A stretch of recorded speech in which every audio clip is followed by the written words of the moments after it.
Hi guys, how are you? Welcome back to my garden. It's planting time in my brand new vegetable garden again, and today I want to plant some fruiting shrubs. And the fun thing about it is that they were trying to grow as standards, which I think is going to look really beautiful. So I have 2 gooseberries and 2 currants. How I want to structure today's video is I quickly want to tour you around the area and show how everything looks, and then plant those shrubs together with you, and while planting give you all the interesting information that you need just in case if you're looking for some really fun, nice shrubs for your own garden. And then towards the end of the video, I can show you how it looks with those new beauties in my garden. Just in case if this is the first time you ever watch a video from my account and you're really into vegetable gardening, I'm just developing a brand new vegetable garden here in my own garden, and I already shared a couple of videos how I developed this entire area, what I planted already, so it's definitely worth visiting my history and see what I've already uploaded there. But there was all in the past. Today we're going to plant some beautiful fruiting shrubs, so I hope you're excited to join us in the garden today again. It's a wonderful sunny afternoon here, and I'm so excited to see how everything in my brand new vegetable garden really comes together. Such a good idea that I went to the garden center and bought some really nice plants to pot them up to have a little pop of color here. Now coming here is so much more fun really, because there's something nice to look at. You're like, oh, look at those pansies, aren't they cute? Really love those. But what I want to do is, and you might already recognize it, plant these standards here. So those are the currants. So one on each side of the raised bed, because I thought that this will visually be quite cute to have them like flanking the raised beds. And they come with a label, which is always fantastic, because then I can share with you what I'm actually planting here. Here it is. It's called Blanca. Don't these berries look yummy? Oh, can't wait. They really come with a childhood memory, because my parents had those in the garden and I loved them as a kid. And just take a look at this situation here. It's a tiny shrub, but it's smothered in blooms. All of these here are the blooms, full and full of them. This variety was bred in Slovakia and apparently is quite popular to produce really lovely fruit that is juicy, a little sour, but still very sweet, which is lovely when you have currants. And the second one here, and it is the same situation. So exactly the same variety, and again, really smothered in blooms. So thrilled about that. Also, I think the leaves are, by the way, very pretty when it comes to currants. So this is also why I really wanted to have them as standards, because in a way, it kind of makes it look a little ornamental. I have the blueberries, which are shrubs, then I have the raised beds, and then the currants and the gooseberries. They're gonna look a little more like ornamental little shrubs here. So I think it is just a nice mix of things. Now, the gooseberries. They are standing behind my cold frames here, and I only have 2 for the moment because I wanted to have 2 golden and 2 red ones. The red that they had in the garden center, they were looking very flimsy, not good. They didn't have a single bloom on, so I thought, no, okay, I need to go on a hunt and try and find something different. The golden ones are also quite small, but I know they're going to grow in, and this is exactly the variety that I wanted to have. They are already in bloom, by the way, or in bud stage. They're about to open. Can you see all these tiny little nodules? This is where the blooms are going to appear. And this is the variety, again, with a label. Yummy fruit. Hinomaki, I think this is a little trip to Japan, just judging by the name. Golden fruit, they're supposed to be very lovely, juicy, perfect if you want to preserve them, or even if you just want to eat them fresh off the little shrub. I think they'd be perfect. So let me just quickly show you the cold frames, because they were definitely worth the investment already. I love what is happening in here. Not only do I think do they look pretty, but look at this. Dahlias looking really fun. Then a lot of my annuals and perennials. I have geranium in here, for example, which is going to flower white. Then I have Baptisia, which was smothered by slugs and snails, unfortunately. This is why I came in with this slug well, defeater, let's call it that. And then bells of Ireland in the back there. They germinated really well, so time actually to pot them on. So very happy about everything, what is going on in this cold frame. If we just swing around to the other side, pretty much the same picture though. More annuals here. I'm really going to give you updates on all those beautiful things will happen here. More dahlias. The dahlias, they look so good. It was a really good idea, to be honest, to start them off in pots and put the pots here in the cold frames, because by doing so, I could control slugs and snails a lot better. Now they have enough time to grow in. There were slugs and snails in here. They try to tackle my dahlias, but most of the time I was faster. So I can plant really lovely bushy plants, I think, at one point together with you. But before that happens, I want to give you all the details about these beautiful berries first. Before I can give you all the information about these beautiful shrubs, there is still another job that I have to do because somebody is already waiting that I throw this. Well, if you catch it, I can't throw it. See, this is how you play the game. So she's going to be busy now for at least 2 minutes munging on this stick. When you look at these shrubs, the fun thing, and honestly I didn't know it, I just figured really going into the video, that they both require the exact same conditions. The fruit are ripening in the exact same condition and they are behaving the exact same way. So basically what I'm going to tell you now applies to both of these shrubs. This is really a fun coincidence, I think. Looking at the foliage, both of them, they are green throughout the summer month, and when autumn comes, the foliage might change color into a really wonderful golden tone, and then they drop the leaves, which is really good if you have fruiting kind of shrubs, because in winter time when you want to prune your hardwoods, you really see exactly what you are doing. What you always want to make sure is that you build an open framework. You want to make sure that light and air can come in. You want to make sure that you clean any kind of crisscrossing branches. You want to cut out anything that grows inwards, and you want to cut out anything that looks flimsy, because flimsy stems never produce any nice kind of blooms. This applies to hydrangeas, for example, and they're definitely not going to produce beautiful fruit. So always focus on the sturdy, good looking branches. The flowers I showed you, I give you a closer look at them. There's not a lot to look at, let's face it. I mean, they are kind of like invisible. They are kind of just like disappearing in the shrub, but still there were bees on there. So definitely they are attracting a lot of bees.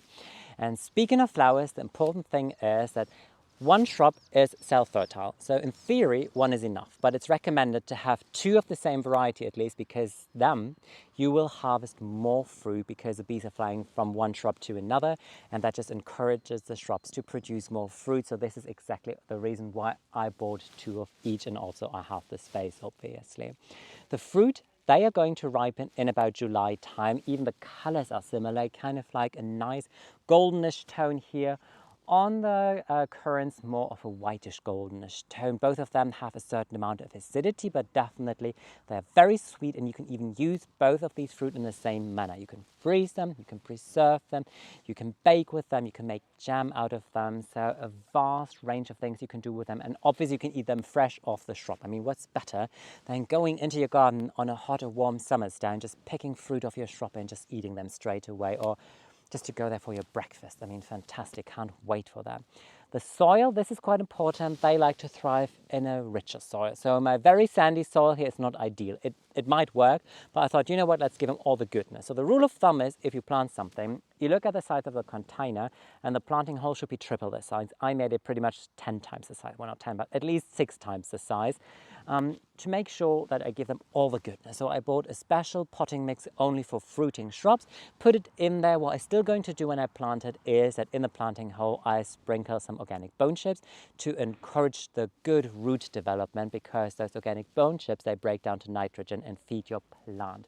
When I plant them dead level, because these are standards, and you can see there's a graft here, which means that the lower part and the rootstock is a different plant to the top, and I don't want that the lower parts send out any sucker. So if anything comes up, I would snip it off.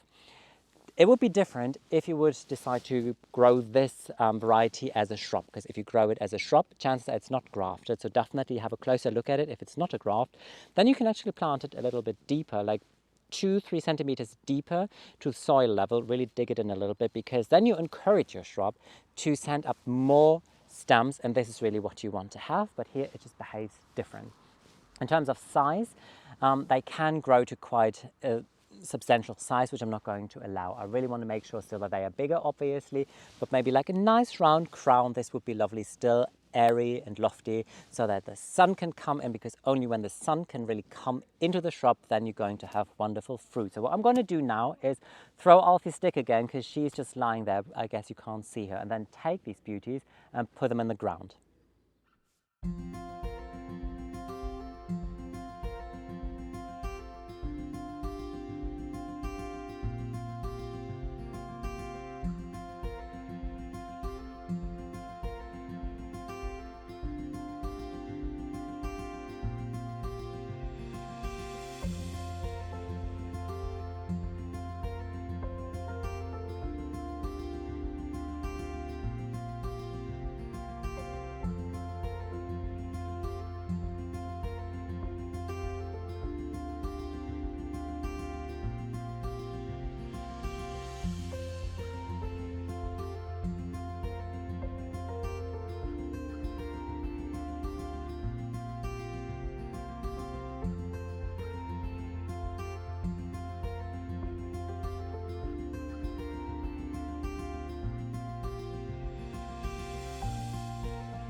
Putting these 4 shrubs in the ground there was really a fast project, mainly because I've already prepared the entire area.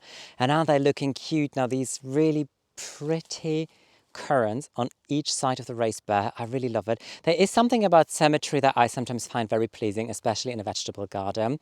So it is not hyper symmetrical here, but still, I think for me and for seeing my upper garden where everything is like very organic and nothing is like in straight lines, I think this is really something different for me.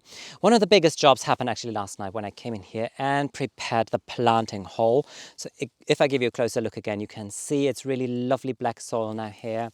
I just get rid of it. This is how the native soil looks. Can you see? Kind of whitish sand, and then next to it this is the really lovely potting mix that I bought. So back goes a straw. This is all of my perennial cuttings, the grasses, the ornamental grasses that I grow in the upper garden, because they're an amazing layer of mulch here. Can't wait to share with you how the fruit are gonna look. This is going to be amazing. But one of the reasons on why I was really eager to plant standards, and you can really see it now in this area here, where I have the 2 gooseberries, is that all of the fruit part is going to happen here on the top, which means that at the base of the plant, I can put some really nice flowers, and I can't wait for it. So all of those really lovely annuals and perennials that are waiting here, waiting to be potted on first. I mean, let's face it. But at one point, I'm really going to share with you how I'm going to underplant these. I think this is going to be really fun and fantastic. So just if you look at this entire area here and think how it all looked half a year ago, it was completely overgrown. It was full of like weeds, overgrown elders, just like in a row, and you couldn't really do anything. And yes, a lot of work went into this area, but I think it definitely pays off.